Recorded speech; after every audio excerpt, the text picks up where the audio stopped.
Bonsoir à tous, c'est l'heure du dernier rendez-vous d'information sur RTI 1. On regarde le titre de ce journal.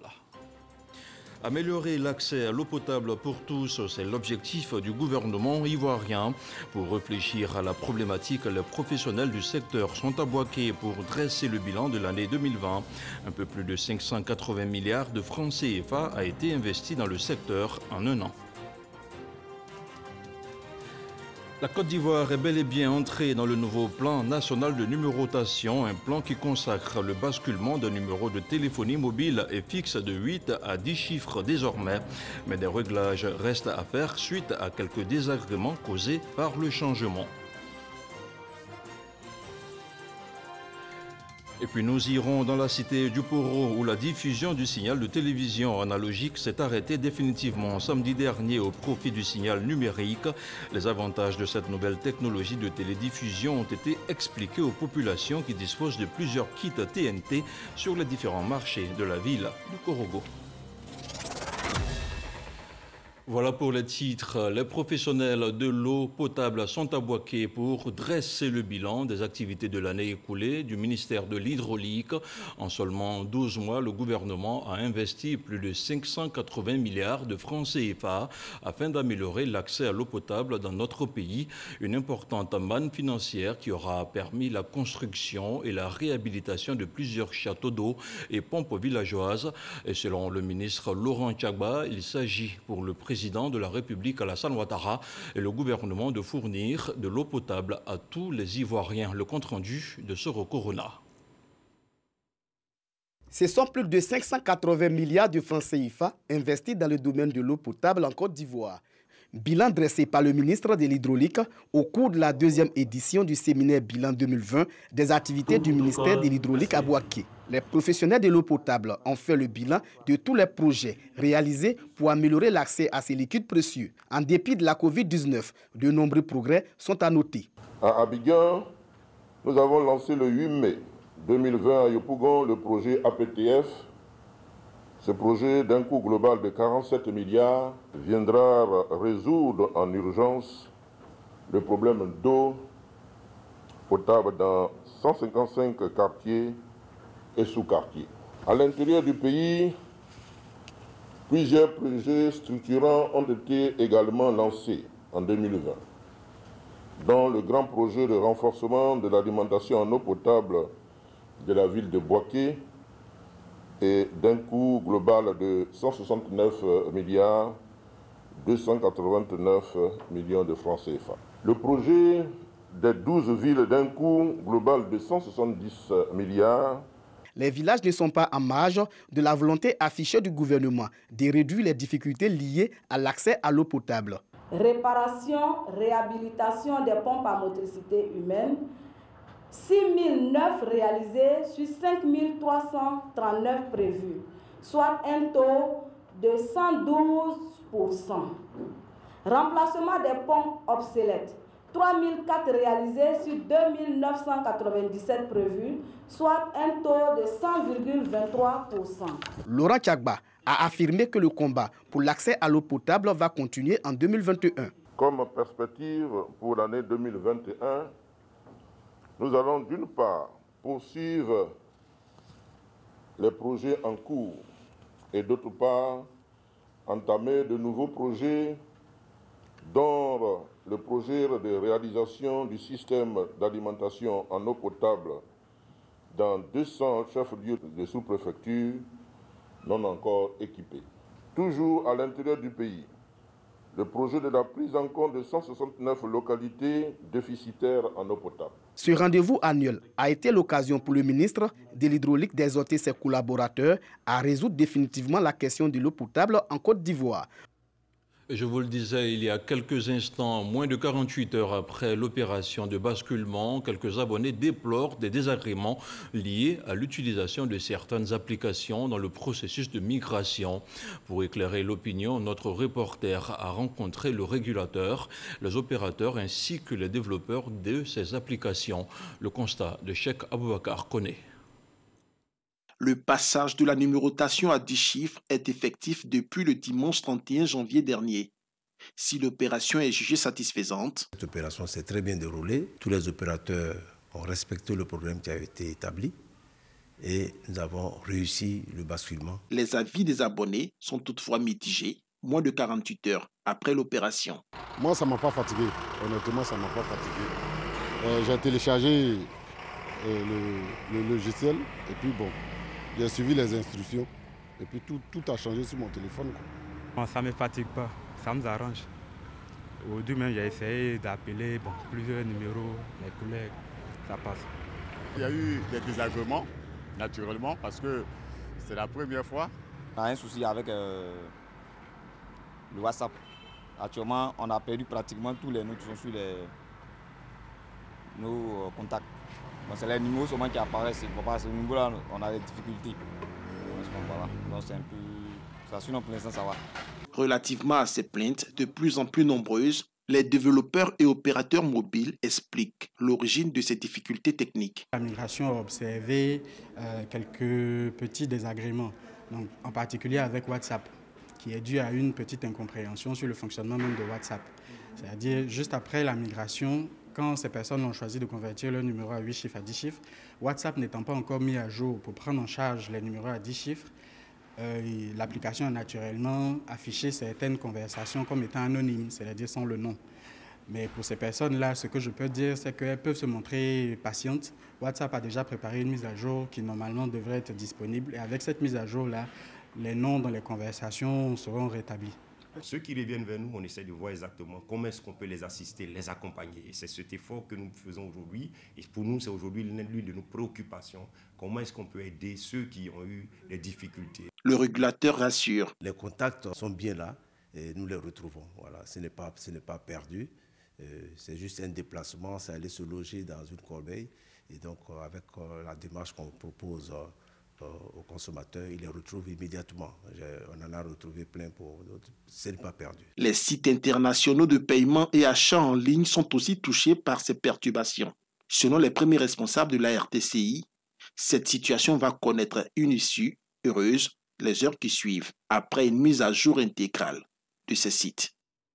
Tout au nord de la Côte d'Ivoire, dans la cité du Poro, ceux qui ne disposent pas de kit TNT n'auront aucune image sur leur poste téléviseur.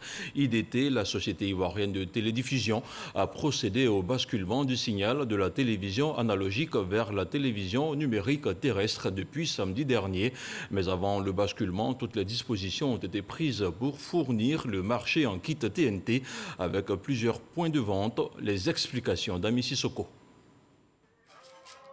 La migration de la télévision analogique vers la télévision numérique terrestre TNT est désormais effective dans le Poro. La société ivoirienne de télédiffusion IDT, structure en charge du déploiement du réseau et de la diffusion des chaînes de la TNT, a procédé à Korogo à l'extinction du signal de la télévision analogique dans cette région. Au lieu d'aller payer 10 000 francs, si j'ai la chaîne là, je vois plusieurs chaînes cadeaux.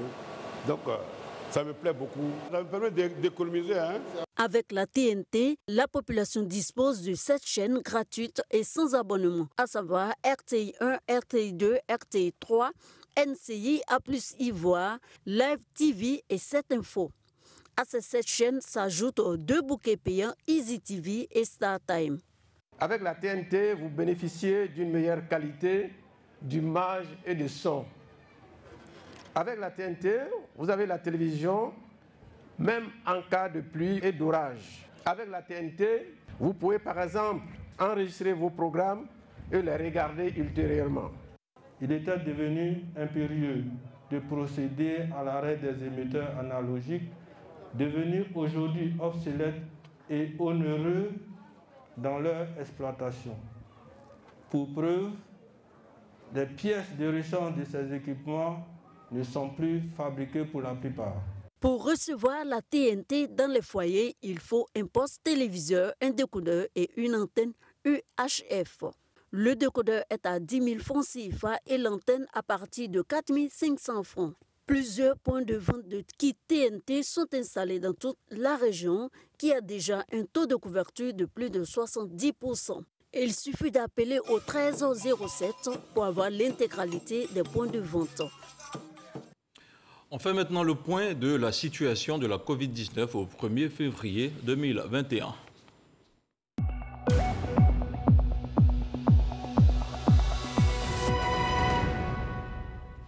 Le ministère de la Santé et de l'Hygiène publique a enregistré ce lundi 1er février 2021 76 nouveaux cas de Covid-19 sur 1708 échantillons prélevés, soit 4,4% de cas positifs, 488 guéris et 2 décès. À la date du 1er février 2021, la Côte d'Ivoire compte donc 28 475 cas confirmés, dont 26 495 personnes guéries, 156 décès et 1824 cas actifs. Le nombre total d'échantillons est de 346 185. Le ministre de la Santé et de l'Hygiène publique insiste sur le fait que l'épidémie n'est pas terminée. Il recommande à toute la population le strict respect des mesures barrières, notamment le port du masque dans les lieux publics. Et il faudra renforcer la vigilance. Le 140e point sanitaire et sécuritaire lié à la Covid-19 a été fait ce lundi. Concernant la dernière quinzaine, on note 3158 nouveaux cas et sur 45 630 000 prélèvements et 2238 cas actifs. Au niveau sécuritaire, un relâchement est à noter dans les endroits publics au moment où la pandémie touche une population de plus en plus jeune. Le compte-rendu de Franco Quadio. Riposte et action du gouvernement contre la Covid-19, c'est le 140e point presse. Au niveau sanitaire, la Côte d'Ivoire enregistrait jusqu'à la date du 31 janvier 28 399 cas confirmés, dont 26 818 guéris, 154 décès. Et concernant la quinzaine écoulée, 3 158 nouveaux cas de Covid-19 diagnostiqués sur 45 630 prélèvements analysés, soit environ 7% de l'échantillon. 2238 cas actifs représentant environ 7,88% du nombre total de cas confirmés. En clair, la pandémie est toujours présente. Au total, les cas de Covid-19 ont été multipliés par 5 de décembre à janvier, c'est-à-dire on est passé de 1169 à 5909. Et les décès multipliés par au moins 3. On est passé de 5 à 17. Période critique donc, les parents sont exhortés à retenir les enfants testés positifs hors des écoles jusqu'à guérison complète, sans oublier de préciser que la prise en charge à Covid est complètement gratuite en dehors des textes pour voyageurs et la prise en charge effectuée dans les cliniques privées agréées. Au niveau sécuritaire, il me paraît fondé d'indiquer à la suite des autorités sanitaires et sécuritaires nationale que l'heure est extrêmement grave et appeler, ce faisant, sans délai, à une prise de conscience individuelle et collective dans tous les milieux recevant donc du public, mais surtout dans le transport intra- et interurbain où un relâchement fâcheux s'observe depuis un certain temps. Les forces de sécurité entendent donc maintenir la vigilance. Au total, cette dernière quinzaine, 769 établissements, bars, maquis, boîtes de nuit et hôtels ont été visités et contrôlés. Le porte-parole de la police nationale salue la reprise des actions de sensibilisation à ces endroits. L'intensification du contrôle de l'obligation du port du masque, notamment dans les transports en commun, les services publics et privés ainsi que les espaces publics, sont des mesures phares du gouvernement. L'état d'urgence a été également instauré sur toute l'étendue du territoire national. Mais qu'en est-il de l'application du port du masque dans la ville d'Abidjan? La réponse dans ce reportage de Jean-Marc Djadji. Commune d'Adjamé, Carrefour Liberté. Ce matin, comme à l'accoutumée, les populations investissent les gares de taxis communaux ou de mini-cars afin de se rendre sur leur lieu de travail. Les commerces sont ouverts, les clients marchandent avec les vendeurs ambulants. Dans ce secteur bien fréquenté par le public, le port du masque est presque inexistant. Dans les transports en commun, passagers et chauffeurs se disputent la palme de l'incivisme. J'ai le masque, mais comme c'est sale, je vais le laisser. Ouais. Donc, je vais acheter l'autre. Ça étouffe. C'est bon, hein, mais vraiment, il fait chaud dedans. C'est pour notre santé. Oh. On va faire comment? Qu'on le veut ou pas, on va porter. Comme on est dans la rue, là, on se promène et ça. Quand on montera dans le véhicule, on portera. Le port du masque est l'une des mesures de prévention qui vise à enrayer la transmission de la Covid-19 et à sauver des vies. Pour le non-port du cache-nez dans les lieux publics et transports en commun, certaines personnes s'expliquent. Le port de cache-nez n'est pas mauvais. En tout cas, c'est très bon pour notre santé. Mais ça dépend du milieu où nous nous trouvons. Et ce qui fait que souvent, il y a des milieux où nous ne portons pas de cache-nez. Sinon, on a nos cache-nez qui sont cachés dans nos sacs, dans nos poches. On arrive dans des milieux où on peut porter. Mais si où nous nous trouvons à Liberté, si vraiment, ce n'est pas facile de porter parce que nous sommes tous ensemble, c'est les mêmes frères, les mêmes amis. Et quand on porte le cache-nez, peut-être que ça va frustrer d'autres. C'est très dur, le métier est très dur. Mais quand même, on arrive à s'en sortir de là. Il y a d'autres qui respectent ça, ils portent. Il y a d'autres qui ne veulent pas porter parce qu'ils disent qu'il n'y a pas de monnaie pour acheter les cache-nez. Donc dans ça aussi, on les fait descendre. Même constat à Cocody. Aucune mesure préventive n'est respectée. Le masque est rangé aux oubliettes dans certains restaurants et maquis. Mais la vigilance face à la pandémie de la Covid-19 est encore d'actualité pour quelques citoyens. C'est obligatoire. Parce qu'on ne peut pas venir dans un marché sans porter le cache-nez. On ne sait jamais. On ne sait pas qui est devant nous. Donc du coup, on invite tout le monde à porter le cache-nez. Le ministère de la Santé et de l'Hygiène publique enregistre à ce jour plus de 2000 cas actifs. Le Conseil national de sécurité exhorte l'ensemble des populations à davantage de responsabilité, de discipline et de civisme dans le cadre de la lutte contre la Covid-19. Santé toujours, la célébration officielle de la journée mondiale de lutte contre la lèpre s'est déroulée dans le Haut-Sassandra. Le ministre de la Santé et de l'Hygiène publique s'est rendu à Daloa. Le docteur Eugène Akawele a appelé à la solidarité afin de venir en aide aux personnes atteintes de cette maladie qui est aujourd'hui traitable par antibiotiques. Eugène Atoubé. Le 31 janvier de chaque année, c'est le même rituel. Les malades de la lèpre reçoivent des kits d'hygiène, des vivres, des nattes et des matelas dans le respect de la tradition de la célébration de la journée mondiale des lépreux. Expression de la sollicitude de la communauté et le devoir d'aide et de soutien en écho à l'appel de Rolf Loro, le Vagabond de la Charité de la fondation de même nom, les associations partenaires dans la lutte contre la lèpre et le ministère de la Santé et de l'Hygiène publique œuvrent dans une synergie d'action telle que préconisée par l'OMS pour donner à tous les malades de la lèpre l'espoir d'une guérison et le respect de leur dignité. Nous allons toujours aux soins un peu plus efficaces, plus rapides, pour que nous n'ayons pas peur de cette maladie-là. Mettre fin à la stigmatisation et plaider en faveur du bien-être mental des personnes atteintes de la lèpre. Et nous devons ensemble soutenir les droits des personnes atteintes de la maladie de la lèpre. En Côte d'Ivoire, 515 cas de lèpre ont été détectés en 2020. Un malade sur 10 est un enfant. Et dans cette frange de malades de la lèpre, 20% ont une invalidité prononcée. Et comme pour donner l'alerte, l'enfant lépreux est mis au centre de la célébration de la 68e journée mondiale des lépreux à travers le thème « Un enfant handicapé ou des autres maladies tropicales négligées est un avenir compromis ». Sur le ton de la supplication, Simone Bleu-Lenné, Dr Cotijan, Pierre-Yves Thibault, les associations de lutte contre la lèpre et la Fondation Rolf Loro ont appelé à la fois le ministère de la Santé publique, la communauté et les malades eux-mêmes un engagement ferme en termes de dépistage précoce, de prévention, de sensibilisation et d'offres de soins pour donner aux malades de la lèpre le sentiment d'appartenance à la communauté. Dans ce contexte de Covid-19, les lépreux ont trop souffert de la stigmatisation et paient encore le prix des idées reçues sur la maladie de la lèpre. Pour lutter contre la lèpre, il faut s'attaquer aux problèmes d'eau, d'hygiène, d'assainissement, s'attaquer en même temps aux problèmes de pauvreté. On peut arriver à éliminer la lèpre et bien d'autres maladies tropicales négligées ensemble. Je vous demande de faire preuve de solidarité à l'endroit des personnes souffrant de la lèpre et des autres maladies tropicales négligées. Il vous faut lutter contre le rejet et la stigmatisation sous tous ses formes. La Côte d'Ivoire s'est fixée comme objectif l'éradication d'ici à 2030 de la maladie de la lèpre. La lèpre est considérée comme maladie de la pauvreté, de la misère et de la honte. La 68e journée mondiale de la lèpre a été célébrée concomitamment avec la première journée mondiale des maladies tropicales négligées.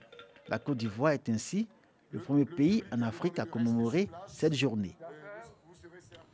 Et je vous donne à présent lecture de ce communiqué du Conseil constitutionnel. Le président du Conseil constitutionnel rappelle que conformément à l'article 98 du Code électoral, le droit de contester une éligibilité à l'élection des députés à l'Assemblée nationale appartient à tout électeur dans le délai de 8 jours à compter de la date de publication de la liste provisoire des candidats par la commission chargée des élections.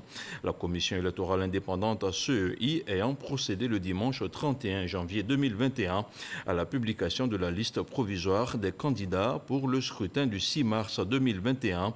Les réclamations sont reçues par le Conseil constitutionnel du lundi 1er au lundi 8 février 2021. Les requêtes accompagnées des pièces justificatives devront être déposées au secrétariat général du dit Conseil, 6 au 22 boulevard Carda à Abidjan Plateau. À l'expiration de ce délai, plus aucune réclamation ne sera reçue. Fait à Abidjan le 1er février 2021 pour le président par intérim, Jacqueline Loès-Oble. Un mot de politique à présent. Le coordonnateur régional du RHDP du Lodjibois rencontre ses militants de base. Amédée Kouakou a échangé avec les délégués des sous-préfectures et des zones rurales. En toile de fond, il s'agissait de les galvaniser et de les mettre en mission pour gagner les élections législatives. On en parle avec Mamadou Kouassi. Investir les villages et hameaux du département de Divo pour mobiliser les populations en vue des prochaines législatives. C'est la mission confiée aux militants et responsables locaux du RHDP par Amédée Kouakou. Le coordonnateur régional du RHDP du Lodjibois invite ses camarades militants à prôner la paix, la cohésion sociale et le vivre ensemble en vue de maintenir le climat de paix dans le Lodjibois lors de la prochaine période électorale.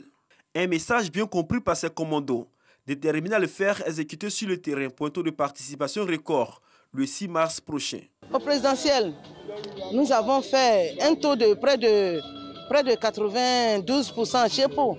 Le RHDP est vivant à Chepo.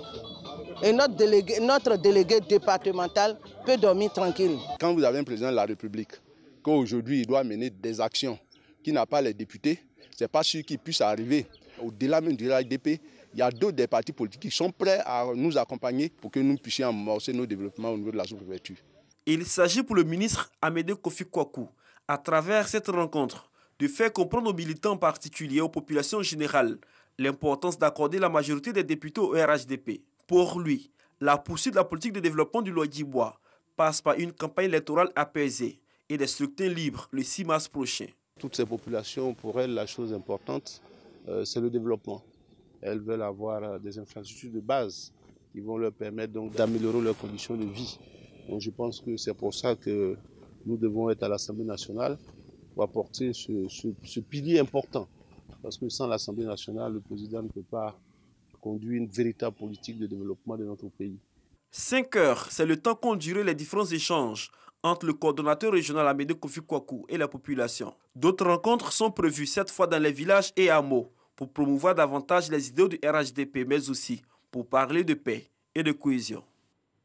Et pour prôner la paix et la cohésion sociale, Kobenan Kwasi Adjoumani sillonne depuis quelques semaines les villages des départements de Tanda et de Sandégué, une tournée au cours de laquelle le ministre de l'Agriculture et du Développement rural a offert une ambulance aux populations de Namassi, la correspondance d'Herman Niamia.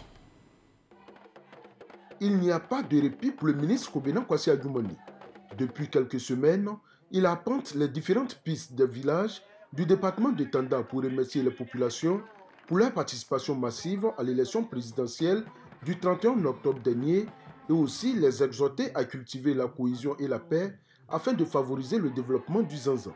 Je profite de quelques temps qui nous sont impartis pour venir sur le terrain, sensibiliser nos parents, leur parler de paix, de cohésion sociale et surtout les féliciter pour leur comportement à l'occasion des élections présidentielles.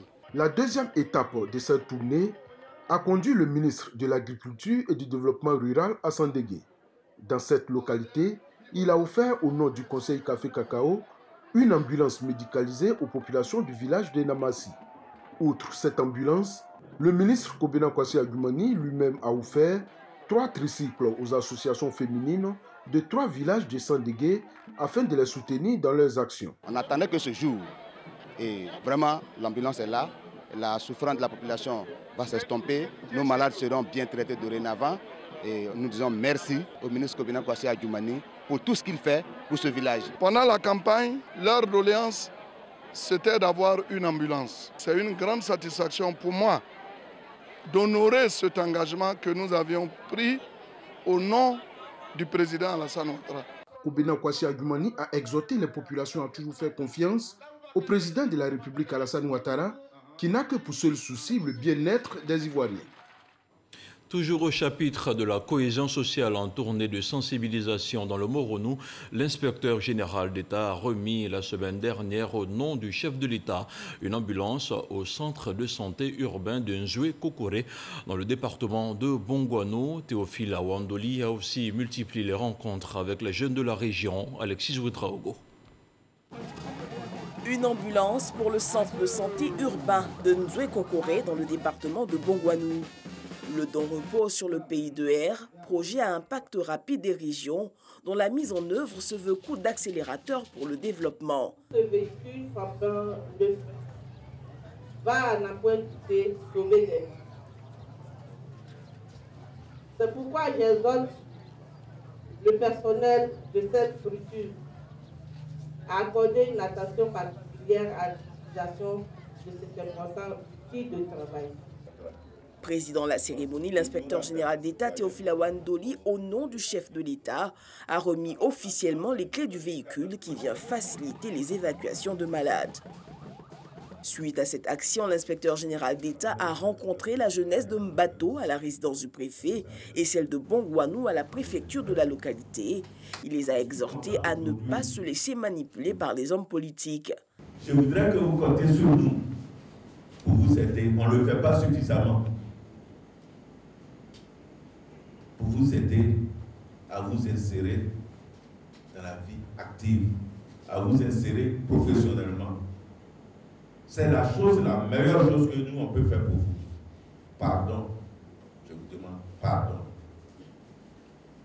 Que ce qui s'est passé soit derrière nous, et très loin derrière nous, et que ça ne revienne plus jamais. À quelques semaines des législatives, si la cohésion est de retour dans la région, les comités de veille, eux, sont à pied d'œuvre pour maintenir la flamme de la paix. On se rend maintenant au lycée international Jean Mermoz d'Abidjan où le centre de développement professionnel Pierre Deschamps a été inauguré ce 1er février. Une inauguration en présence de la ministre de l'Éducation nationale, de l'enseignement technique et de la formation professionnelle. L'initiative de la mission laïque française et de sa consoeur ivoirienne permettra de renforcer les capacités professionnelles des enseignants. Plus de détails avec Didier Nguessan. Le lycée international Jean Mermoz d'Abidjan se dote d'un centre de développement professionnel. Il est dédié aux métiers de l'éducation et de la formation, notamment l'enseignement et le management d'un établissement scolaire. Les formations à distance ou en présentiel sont accessibles pour toutes les filières et s'adressent aux étudiants à partir du Bac+2, aux enseignants et au personnel d'encadrement, qu'ils soient français ou ivoiriens. Les formations proposées seront certifiantes et qualifiantes. Elles permettront aux enseignants d'obtenir des diplômes d'État reconnus aussi bien en France que dans l'Union européenne. La ministre de l'Éducation nationale, Kandia Camara, s'est réjouie de l'effectivité du centre de formation qui vient renforcer la coopération entre la Côte d'Ivoire et la France dans le domaine de l'éducation. Une telle initiative contribue à l'amélioration continue des performances individuelles et collectives des acteurs clés du système éducatif. Elle s'inscrit ainsi dans la dynamique du développement du capital humain qui occupe une place de choix dans l'action gouvernementale en matière d'éducation-formation, conformément à la politique éducative nationale telle que pensée par le président de la République, Son Excellence M. Alassane Ouattara. Jusqu'au 5 février, plusieurs ateliers et conférences seront animés sur les problématiques de l'éducation au sein du Centre de développement professionnel. Place à présent à l'actualité internationale avant de refermer ce journal. L'arrestation de la première ministre birmane Aung San Suu Kyi et la mise en place de l'état d'urgence par les militaires ont fait réagir le puissant voisin. La Chine indique avoir pris note du coup d'état militaire et lance un appel à la stabilité du pays. Pékin approuve le gouvernement de la LND et n'apprécie guère l'instabilité à ses frontières. Ce journal est terminé. Vous pourrez le suivre à nouveau sur YouTube ou sur lesvérificateurs.ci. Bonsoir et que la paix soit chez vous.